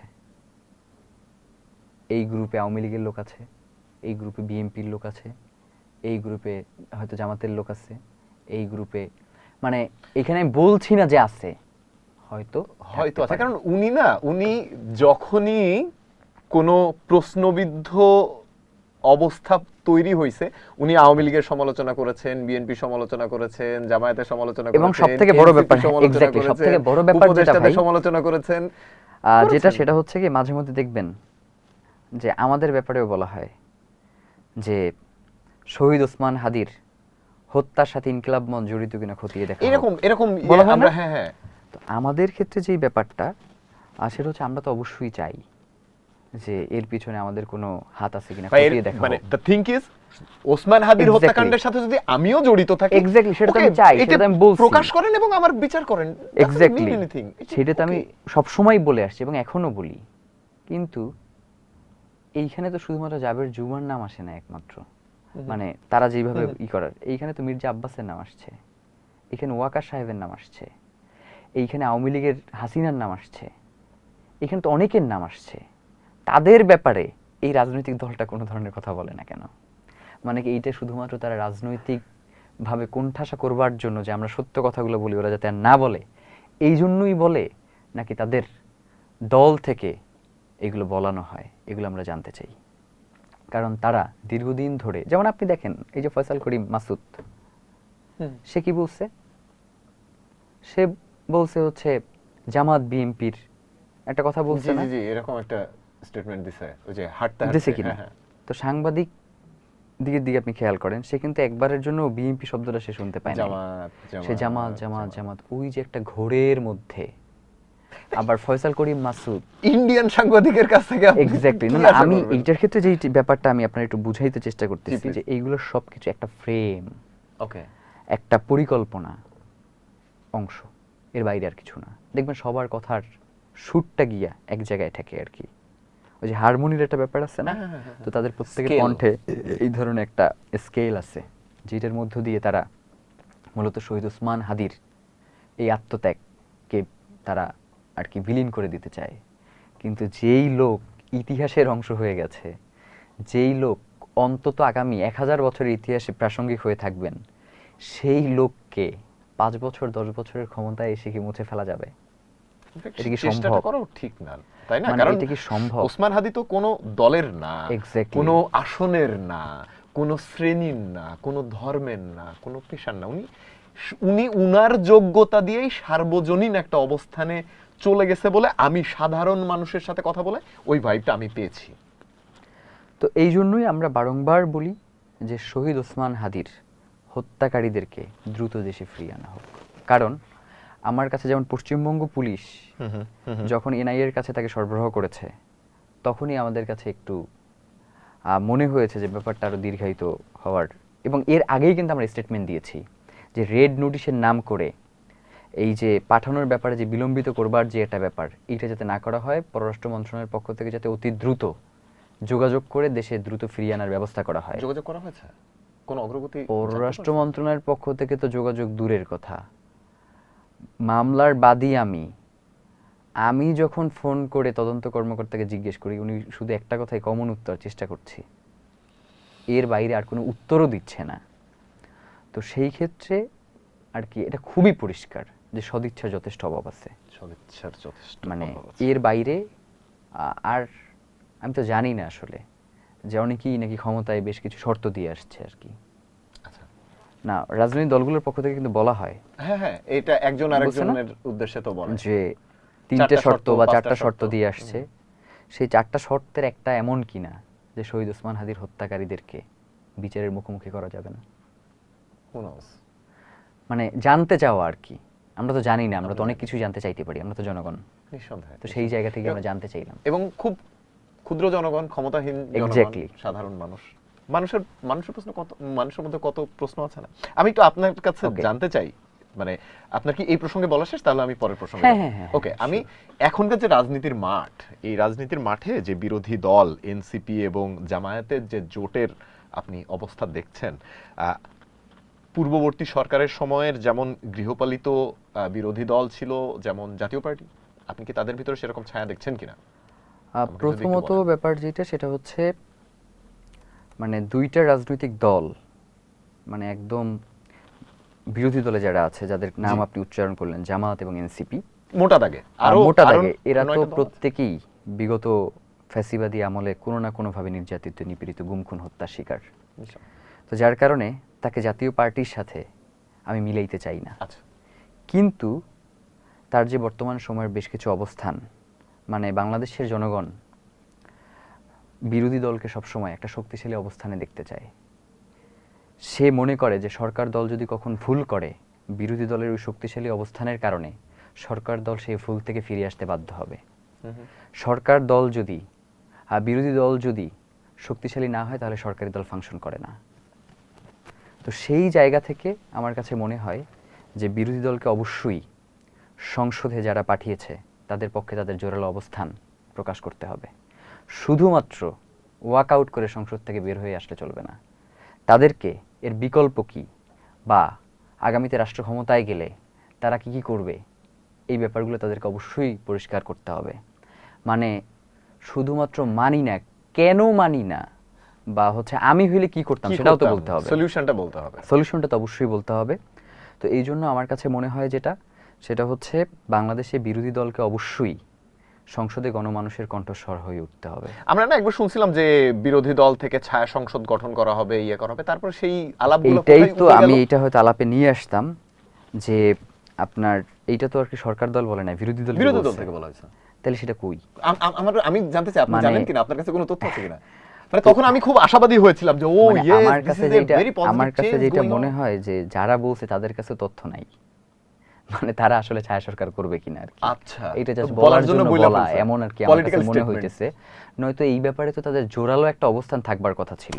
এক্স্যাক্টলি। আর সব থেকে যেইটা আমার কাছে ভীষণ লজ্জার মনে হয়, সেটা হচ্ছে বিরোধী দলের পক্ষ থেকে সরকারি দলকে তোষামোদী। মানে বিরোধী দলের কাজ নাই, কাম নাই, মানে সরকার দলে তো 200-র অধিক এমপি অলরেডি আছে যে সরকার দলের সরকারের পক্ষে তোষামোদী কথা বলার পক্ষে জন্য। কথা বলার জন্য। তোমার কি এমন ঠেকা পড়ছে যে তোমারও সরকার দলের তোষামোদী করতে হবে? মানে তাহলে তুমি বিরোধী দল কেন? তো এই জন্য ব্যাপার যেটা, মানে সেটা হচ্ছে কুসুম বিরোধী বিরোধী দলকে দল। বিরোধী দল হয়ে উঠতে মানে হবে। এখন কি মানে মনে হয় না মাঝে মধ্যে যে মানে কুসুম কুসুম বিরোধী দল শুধুমাত্র যদি কেউ মনে করে যে বিরোধী দল মানেই হচ্ছে যে সরকার যে আছে তাহলে তারে ফালাই দিয়া দেখেন, ক্ষমতায় আমি যাওয়া। বলি ভাই, বিরোধী দল মানে ওই যে আওয়ামী লীগের মতো লগি বৈঠার বিরোধী দলের কথা আমি বলছি না। আমি বিরোধী দল বলতে বোঝাচ্ছি অ্যাক্টিভ বিরোধী দল। এইটাই যে আমি ভুল আপনিও যেটা exactly। বললেন যে ভুল করছে, ভুলের সমাধান দিন। ভাই আপনি এটা ভুল করতেছেন, এটা এরকম না করে এরকম করেন। জ্বালানি তেলের সংকট আছে, আপনি প্যানিক কইরা, আপনি ঠাস কইরা ইয়া কইরা দিয়েন না, যে ওই যে রেশনিং পদ্ধতিতে যায়েন না। আপনার তো জ্বালানি তেল আছেই, শুধু শুধু পাবলিক প্যানিক হচ্ছে, আপনি এটা কইরেন না, তার বদলে এটা করেন। এরকম করে গাইড করে একটাবার আমি তাদের এই বিষয়ে কথা বলতে দেখলাম না। তাদের আমার মাঝে মধ্যে মনে হয় কি জানেন, যে বিরোধী দলের কাজই হচ্ছে সরকার দলকে ক্ষমতা থেকে অপসারণ করে এরপরে ক্ষমতায় যাওয়া, মানে এমন একটা বাংলাদেশের প্রেক্ষাপটে এমন একটা প্রবণতা আমরা লক্ষ্য করি। কিন্তু বিরোধী দল তো মানে সে কি বাইরের দেশের মানে বাংলাদেশ বিরোধী দল, মানে বিরোধী দল বলতে কি বাংলাদেশ বিরোধী দল কিনা, সে তো বাংলাদেশেরই একটা রাজনৈতিক দল। তার মানে বাংলাদেশের জনকল্যাণে তার তো কাজ করতে হবে। শুধুমাত্র ওই যে রাজপথে অবস্থান করাটারই একমাত্র সমাধানের পথ ভাবা যাবে না। সংসদে আপনারা গেছেন, অবশ্যই সংসদে আলাপ আলোচনার সুযোগ আছে। আপনার বিকল্প পদ্ধতি তাদেরকে বাতলে দেন যে আপনারা এই কাজগুলো করেন। শুধুমাত্র ওয়াক আউটের মধ্য দিয়ে আমার কাছে মনে হয় যে এগুলো সমাধান করা সম্ভব না। এগুলো নিয়ে দীর্ঘ আলোচনার সুযোগ আছে, এগুলো নিয়ে কথা বলবার সুযোগ আছে। মানে আপনারা তো গণমানুষের হয়ে কথা বলতে চান, তাই না? আপনি বলেছেন যে 70% জনগণ যাদেরকে এই গণভোটে ভোট দিছে, সুতরাং বিএনপিটা মানতেছে না। সেই 70% জনগণ তো যদি আপনি গণভোটের পক্ষে হন, তার মানে তো সেটা আপনার পক্ষেই ভোটটা দিছে। তো আপনার পক্ষে যদি ভোট দিয়ে থাকে, তাহলে তো জনগণের পক্ষে তো আপনার ওইখানে ওকালতি করবার জন্যই আপনাকে পাঠানো হয়েছে। তো আপনি সেইটা ছাইরা দিয়ে যদি খেললাম না বইলে আমার থেকে বাইরে চলে আসেন, তাহলে তো আপনার খেলায় নিবেই না, এটাই তো স্বাভাবিক। তো এই জন্য আপনাকে ঠাইকে খেলতে হবে আর কি। রাইট রাইট রাইট, চমৎকার বলেছেন। দেখেন, একটা সময় 5 আগস্টের পরে আমরা যারা তরুণরা আছে, আমি যদিও একটু বয়স্ক, আপনাদের মতো তরুণরা যারা অনেক বেশি রাজনীতি সচেতন হয়েছে, রাজনীতির ভালো মন্দ, দেখেন গত 17 বছরের শাসনামল, আওয়ামী লীগের শাসনামল এবং 5 আগস্টের পরবর্তী যে সময়টা, দুইটার ভিতরে মূল দাগে তফাৎ হলো যে আগেও হয়তো আমরা রাজনীতি সচেতন ছিলাম, কিন্তু আমরা কথা বলতে পারতাম না, কথা বলার মতো সাহস ছিল না। ভাই 5 আগস্ট আসার পর আমার সেই সাহসটা দিছে, আমি এখন কথা বলতে পারি, আমি আমার মতামত জানাইতে পারি, অ্যারেস্ট হব, গ্রেপ্তার হব, এগুলো পরের কথা। হ্যাঁ, মানুষ কিন্তু কথা বলছে, মানুষ সমালোচনা করছে। বলা হচ্ছে যে আপনারা সমালোচনা করতে যে ভুল তথ্য দিয়েন না, কালেকটিভ সমালোচনা করেন। কালেকটিভ মানে গঠনমূলক সমালোচনা করার ইয়া হচ্ছে। ভবিষ্যৎ যে রাজনীতির ময়দান, সেখানে তরুণদের পার্টিসিপেশন, তরুণদের ইম্প্যাক্ট কেমন দেখেন আপনি? আমাকে যদি একটু বলেন। তরুণদের ছাড়া আসলে নতুন বাংলাদেশে অগ্রসর হওয়া খুব কঠিন। বাংলাদেশের পরিসংখ্যানে আপনার 63% যারা তরুণ আর কি। তো যে কোনো সরকারকে ক্ষমতায় আসতে হইলে 51% ভোট নিয়ে ক্ষমতায় আসতে হয়। তো সেইখানে ভোটারদের 63% হচ্ছে তরুণ। তো যার কারণে এই তরুণদেরকে, তাদের জুলাইকে নাই করে দিয়ে আসলে বাংলাদেশের যে ভারসাম্য, রাজনৈতিক যে ভারসাম্য, সেটা আসলে অক্ষুণ্ণ রাখা যাবে না। আপনি দেখেন যে এইবারে মাত্র অল্প কয়েকজন তরুণ, যাদেরকে তরুণ মনে করি বয়সের দিক থেকে না, ব্যক্তিত্বের দিক থেকে, তার অবস্থানের জায়গা থেকে, তো সেই জায়গা থেকে যে অল্প কয়েকজন তরুণ রয়েছে, তারা যেইভাবে, আমার কাছে মনে হয় যে তারা যদি এই সংসদে না থাকতো, মানে এই সংসদের সংসদই মনে হইতো না। রাইট। তো এই জন্য তরুণদের পার্টিসিপেশন সংসদে খুবই জরুরি। যেমন আমার কাছে মনে হয় যে বিএনপি যে সরকার গঠন করেছে, যারা এমপি হয়েছে, এখানেও প্রচুর তরুণদের নিয়ে আসা উচিত ছিল আর কি। আরো বেশি আর কি, যাদেরকে নিয়ে আসছে ধন্যবাদ, কিন্তু আরো বেশি নিয়ে আসবার দরকার ছিল। যেমন আপনি দেখবেন যে তারেক রহমান অলরেডি জাইমা রহমানকে সংসদে নিয়ে এসে তার কিন্তু সংসদের কার্যক্রমগুলোর সাথে আর কি পরিচয় করিয়ে দিচ্ছেন, কানেক্ট করবার এক ধরনের প্রচেষ্টা করছেন না? It's very good initiative. হ্যাঁ, এইটা নিয়ে আমার কোনো আপত্তি নাই। কিন্তু ব্যাপার যেটা, সেটা হচ্ছে এই যে জুলাই গণ অভ্যুত্থানের মতো একটা অভ্যুত্থানে তরুণরাই তো নেতৃত্ব দিচ্ছে, তাই না? মানে এর বাইরে তো আসলে কেউ ছিল না। তো সেই তরুণদেরকে যদি আমরা ধরে রাখতে না পারি, তারা যদি আবার রাজনীতি বিমুখ হয়ে পড়ে, সেটা তো বাংলাদেশের জন্য ক্ষতি, দেশের লস। সুতরাং দেশকে যারা ভালোবাসবে, অবশ্যই তাদেরকে তরুণদের নিয়ে ভাবতে হবে। তরুণদের বিকল্প তরুণরাই, এর বাইরে আর কিছু নাই। তো এই জন্য আমরা আহ্বান জানাই, জামাত, বিএনপি সহ যত রাজনৈতিক দলগুলো আছে, আপনারা তরুণদেরকে সামনে নিয়ে আসেন, তাদেরকে একটু সুযোগ করে দেন। যেমন অনেকেই খুব গর্ব করে বলেন যে আমি 9 বারের এমপি, 10 বারের এমপি। এই 9 বার 10 বার হইলেন কিভাবে আপনি যদি তরুণ বয়সে যদি সংসদে জায়গা না পাইতেন? তো এখন আপনার উচিত, আপনি তো দীর্ঘ সময় ছিলেন, এখন তরুণদেরকে ডাইট করে সংসদে নিয়ে আসা, তাদেরকে পরবর্তী রাজনীতির জন্য তৈরি করে দেয়া, পাইপলাইনটা ঠিক রাখা। এক্স্যাক্টলি, কিন্তু পাইপলাইন ঠিক হইতেছে না। মানে বাংলাদেশের সিস্টেমটা এমন হয়ে গেছে যে এমপি একবার হইছে মানে হচ্ছে এটা মৃত্যু পর্যন্ত কন্টিনিউ করতে হবে, আমৃত্যু আর কি। তো এই জায়গাটা আমাদের ভাঙতে পারতে হবে, এবং জুলাই এই জায়গাটা ভাঙতেই আসছে। সেটাই। তো জুলাই অলমোস্ট, অনেকেই বলে কি জুলাই নিয়ে অনেক হতাশ হয় বা হচ্ছে জুলাই নাই হয়ে যাচ্ছে। আমার কাছে যেটা মনে হয় সেটা হচ্ছে মুমিনের জীবনে আসলে হতাশা বলতে কিছু নাই। আমাদেরকে এই জুলাই একটা শিক্ষা দিয়ে গেছে। যেই শিক্ষাটা আমরা যদি গ্রহণ করতে পারি তাহলে আগামীর বাংলাদেশ খুব উজ্জ্বল হবে। সেটা হচ্ছে পূর্ব প্রস্তুতি। আমাদের যেমন জুলাই গণঅভ্যুত্থানের পরে কোনো কি করব এই ধরনের পূর্ব প্রস্তুতি না থাকবার কারণে কিছু অসৎ, দুর্নীতিগ্রস্ত, সুযোগ সন্ধানী লোকদের কাছে ক্ষমতা হস্তান্তর করতে হয়েছে। তো পরবর্তী সময়ে বাংলাদেশের জীবনে যদি এমন কোনো বিপ্লব, এমন কোনো গণ অভ্যুত্থান আসে, তখন যারা এই গণ অভ্যুত্থান বা বিপ্লবটা করবে তারাই যাতে সেই যোগ্যতা নিয়ে ক্ষমতায় বসে থাকতে পারে, সেই যোগ্যতা নিয়ে রাষ্ট্র পরিচালনা করতে পারে, সেই শিক্ষাটা আমাদেরকে জুলাই দিয়েছে যে আর ভুল কিন্তু করা যাবে না। এবং একই কথা কিন্তু শহীদ ওসমান হাদিও বলেছে যে তোমরা প্রিপেয়ার হও, প্রস্তুত হও, যোগ্য হও। এইটাই আপনাকে বললাম যে কেন তিনি বারংবার বলতেন যে তুমুল যোগ্যতা অর্জন করতে হবে। কারণ তুমুল যোগ্যতা অর্জন না করতে পারলে আমাদেরকে এইভাবেই বারংবার আমরা গণ অভ্যুত্থান ঘটাবো, বারংবার আমরা শহীদ হয়ে যাব রাজপথে, কিন্তু বাংলাদেশের মানুষ এর কোনো সুফল ভোগ করতে পারবে না। বাংলাদেশের মানুষ তার লক্ষ্যে কোনোদিন পৌঁছাইতে পারবে না।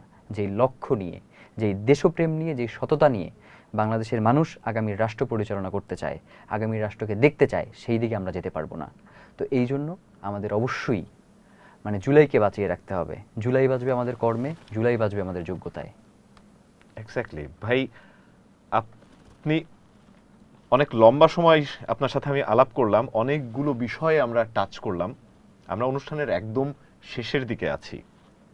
আমি যদি খুব ছোট করে একদম জাস্ট এটুকু জানতে চাই যে ইনকিলাব মঞ্চ আগামীতে কি করতে যাচ্ছে, কিভাবে আপনারা এটাকে সামনে এগিয়ে নিয়ে যাবেন। আমি এটা প্রায়ই বেশ কিছু মানুষের সাথে যখন কথা হয়েছে তখন তারা এভাবে বলেছে যে ওসমান হাদির হাতে যদি ইনকিলাব মঞ্চটা থাকতো, উনি যদি বেঁচে থাকতেন 5 বছর পরে বাংলাদেশ এবং বাংলাদেশের রাজনীতি কোথায় যাইতো এটা না উনি দেখায় দিতেন। আপনি কি ক্যানভাসটা বুঝতে পারছেন? আমি নিশ্চিত আপনি বুঝতে পারছেন। সেই জায়গা থেকে উনি নাই, উনার অবর্তমানে দেখেন হয় না যে সমস্ত প্ল্যান তার ছিল, উনি এটাকে গাইড করছিলেন, হঠাৎ করে উনি নাই, একদম ভ্যাকুয়াম একটা জায়গায়। আপনি খুবই তরুণ একজন মানুষ সহ বাকি যারা মিলে আপনারা এটাকে সামনে এগিয়ে নিয়ে যাচ্ছেন, কি আমাদের সংগঠনে এই মুহূর্তে আর কি আমি সব থেকে মুরব্বী, তো আমার বয়স হচ্ছে 28। সেটা তো এটার ক্ষেত্রে যে ব্যাপারটা সেটা হচ্ছে মানুষকে আসলে বয়সের ফ্রেমে বাঁধা যায় না, একেবারেই না। যেমন শহীদ ওসমান হাদি যে 5 তারিখের পরেই শহীদ ওসমান হাদি হয়ে উঠছে, ব্যাপারটা এমন না। বাবার আমরা যে আবার নতুন করেই শুধুমাত্র 5 তারিখের পরে এই আন্দোলনটা শুরু করেছি এমনটাও না। আমার যদ্দূর মনে পড়ে শাপলার চত্বর থেকে বাংলাদেশের গণমানুষের এমন কোনো আন্দোলন নেই যেটাতে আমি অংশগ্রহণ করি নাই 2013 থেকে। এক্স্যাক্টলি। কারণ তার আগে আমি গ্রামে থাকতাম, গ্রামে আন্দোলন আর কি শুরু হইতে হইতে, ঢাকায় আন্দোলন শুরু হইতে শেষ হয়ে যাওয়ার পরে গ্রামে জানতাম যে আন্দোলন উত্তাপটা গ্রামে যাইতো। তো যার কারণে আমার চাইলেও ওই ধরনের, তখন আমরা সামাজিক কার্যক্রমের মধ্যে দিয়ে যাইতাম। তো 2013 পরে, এবং এটা তো শুধুমাত্র আমার জীবনের ব্যাপারটা না, শহীদ ওসমান হাদি বলছেন আমি শাপলার সন্তান। এক্স্যাক্টলি উনি বলেছেন। সে শাপলায় ছিল এবং সে শাপলায় আহত। শেষ কোনোদিন এটা বলছে কিনা আমি জানি না, সে কিন্তু শাপলা চত্বরে আহত হয়েছে। উনি শাপলা চত্বরে ছিলেন এটুকু ইনফরমেশন আমার কাছে। সে শাপলা চত্বরে আহত হয়েছিলেন। তো যার কারণে আমাদের এই বিপ্লব, আমরা কাজ করার সুযোগটা পেয়েছি 5 তারিখের পরে, কিন্তু আমাদের এই বিপ্লবটা বা হচ্ছে আমাদের যে সাংস্কৃতিক লড়াইটা, এটা কিন্তু পুরনো। আমরা ঈদের মিছিল এটা কিন্তু 5 তারিখের পর থেকে শুরু করি নাই, এটা কিন্তু শুরু করছি হচ্ছে আমরা 2024 হাসিনার আমল থেকে। হাসিনার আমলে আমরা ঢাকায় ঈদের মিছিল করেছি রামপুরায়। হাসিনার আমলে আমরা এলাকায় পাবলিক লাইব্রেরি করেছি মানুষের মধ্যে এই বোঝাপড়াটা তৈরি করবার জন্য। যদিও জঙ্গি ট্যাগ খাওয়ার কারণে আমাদেরকে লাইব্রেরি বন্ধ করে দিতে হয়েছে। তো যেটা বলতে চাইছিলাম সেটা হচ্ছে ইনকিলাব মঞ্চ তো মূলত আর কি যেটা পলিটিক্যাল প্রেশার গ্রুপ, পাশাপাশি বুদ্ধিভিত্তিক এই লড়াইটা করতে চায়। তো বাংলাদেশের প্রেক্ষাপটে যেই জিনিসটা হয় সেটা হচ্ছে বুদ্ধিজীবীরা আসলে কারো পক্ষে নিরপেক্ষ থাকার সুযোগ নাই, মানুষের মনস্তত্ত্ব কোনো না কোনো দিকে ধাবিত হয়। আর গণতন্ত্রের জায়গা থেকে সে কোনো দলকে সাপোর্ট করবে এইটা নিয়ে আমার কোনো সমস্যা নেই, কিন্তু ব্যাপার যেটা সেটা হচ্ছে বুদ্ধিজীবীরা হয়ে যান বুদ্ধিবেশ্যা। তাদের নিজস্বতা বলে কিছু থাকে না। দল যখন ভুল করে, দলে যখন আপনার ওটার কি বলে অপশাসন ঘটে, তখন তারা সেটাকে বলে উন্নয়ন। আবার দলে যখন অন্যায় অবিচার করে দলের মধ্য দিয়ে, তখন তারা সেটার নাম দেন শৃঙ্খলা। তখন তারা এক একজন হয়ে যান তাত্ত্বিক দালাল। তো এই তাত্ত্বিক দালালদের কারণে যেই জিনিসটা হয়, বাংলাদেশ বৃহত্তর অর্থে ক্ষতিগ্রস্ত হয়। ওই যে বললাম পলিসি মেকার, এক্স্যাক্টলি। কারণ এই বুদ্ধিজীবীরা তো বাংলাদেশের বিবেক, মানুষ হ্যাঁ, তাদেরকে elite, তারা তো বাংলাদেশ কোন পথে যাবে সেই রূপরেখাটা তৈরি করে দেন। নিঃসন্দেহে। যখন তাদের ভিতরে এই সততাটুকু না থাকে, যেমন আমাকে এখানে ঢুকবার সময় একজনে বলতেছিল যে ভাই, শহীদ ওসমান হাদিকে আমি ভীষণভাবে পছন্দ করি, তার আলাপ আমার কাছে দুর্দান্ত লাগে, তার বোঝাপড়াটা খুবই দারুণ। আমি বলছি যে এই ধরনের বোঝাপড়া বাংলাদেশে বহুত মানুষের আছে, কিন্তু এই সততাটুকু নাই। যে আমি যেটা ফিল করি আমি সেটা Exactly, বলতে আমি পারছি যেটা কিনা। ফিল করি এইটা আমি বলি না। রাইট। এই সততা না থাকবার কারণেই বাংলাদেশ যতটা সামনে যায় তার থেকে বেশি যায় পেছনে। আপনি দেখেন যে বাংলাদেশে আওয়ামী লীগের আমলে যেই মানুষগুলোকে আমরা ভীষণ পছন্দ করতাম, তাদের কথাগুলো আমরা খুব সুন্দর করে শুনতাম, মনে করতাম যে আগামীর বাংলাদেশে যদি এরা নেতৃত্ব আসে তাহলে একটা আমরা বদলে যাওয়া বাংলাদেশ, একটা নতুন বাংলাদেশ পাবো।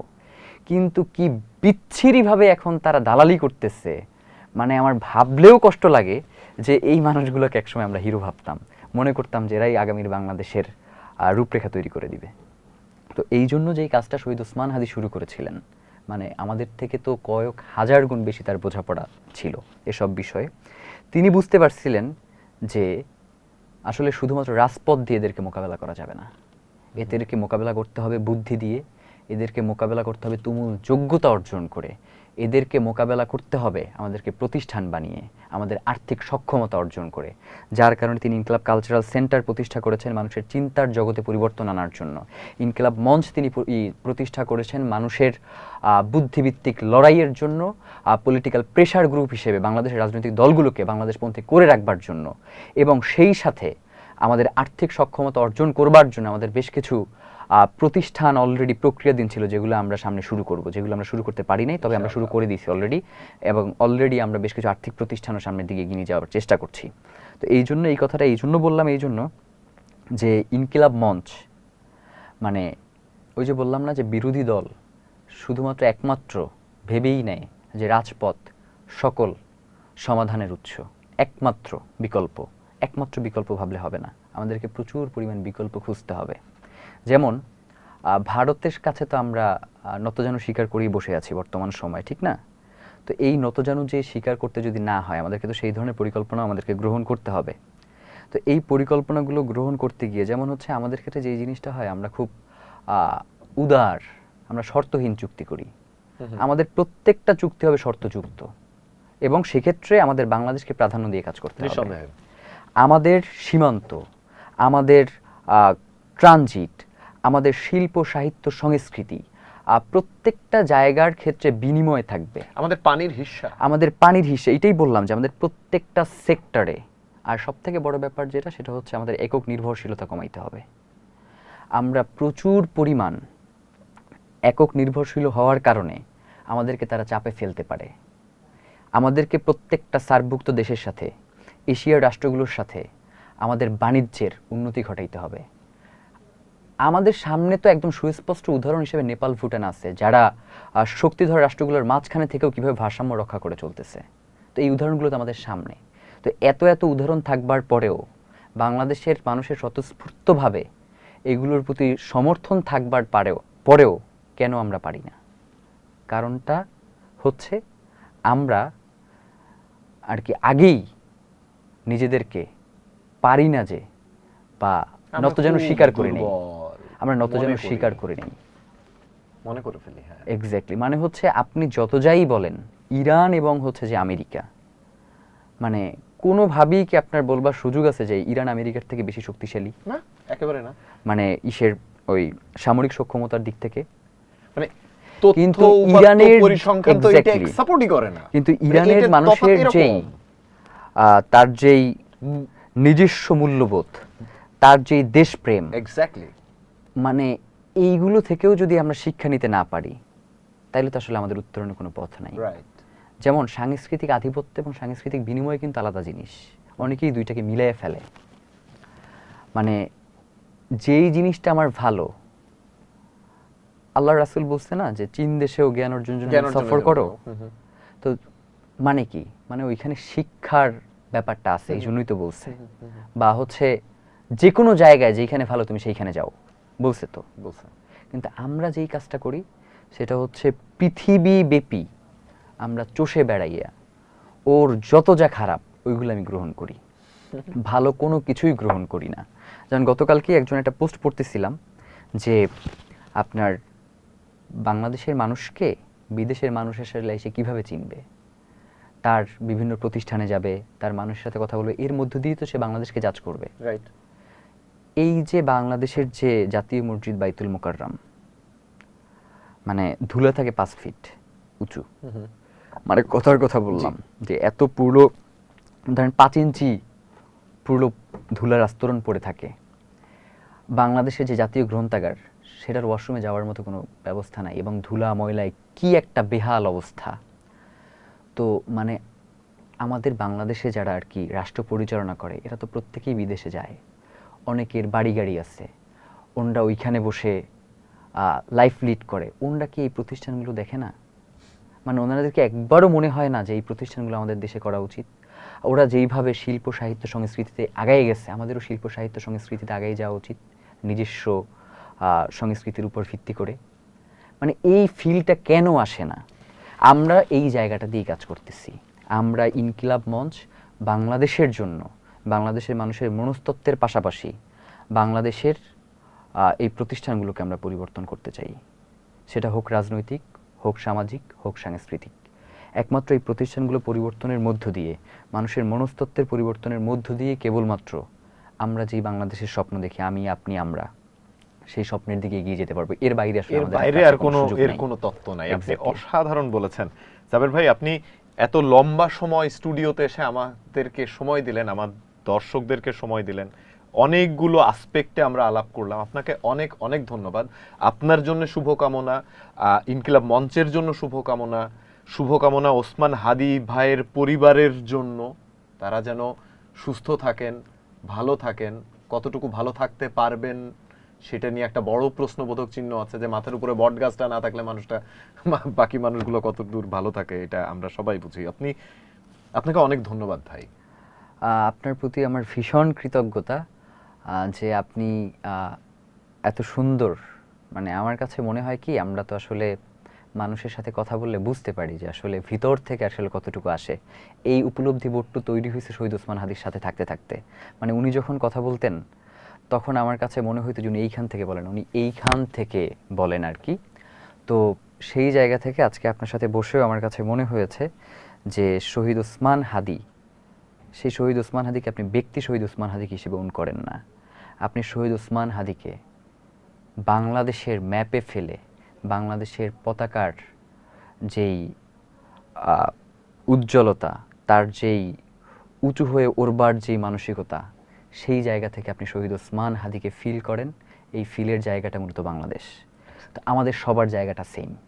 তো এই জন্য আমরা বাংলাদেশের মানুষের কাছে আহ্বান জানাই যে ইনকিলাব মঞ্চ, ইনকিলাব কালচারাল সেন্টার, এই দুইটা প্রতিষ্ঠান তো আছেই, এর বাইরেও আপনার প্রচুর পরিমাণ প্রতিষ্ঠান গড়ে তুলুন, যেই প্রতিষ্ঠানের মধ্য দিয়ে আগামীর বাংলাদেশকে, আগামীর বাংলাদেশের শিশুদের জন্য, আগামীর বাংলাদেশের তরুণদের জন্য আমরা এমন কিছু জিনিস, এমন কিছু পদ্ধতি, এমন কিছু প্রতিষ্ঠান করে রেখে যেতে পারবো যার মাধ্যমে ওরা উপকৃত হওয়ার পাশাপাশি বাংলাদেশ বিশ্বের বুকে তার শির দ্বারা উঁচু করে দাঁড়াবে ইনশাআল্লাহ। আপনাকে অসংখ্য ধন্যবাদ। দর্শক, এই ছিল আমাদের আজকের অনুষ্ঠানে। আগামী পর্বে আবারও দেখা হবে। সে পর্যন্ত সবাই ভালো থাকেন, সুস্থ থাকেন, এনপিবি নিউজের সাথে থাকুন। ধন্যবাদ।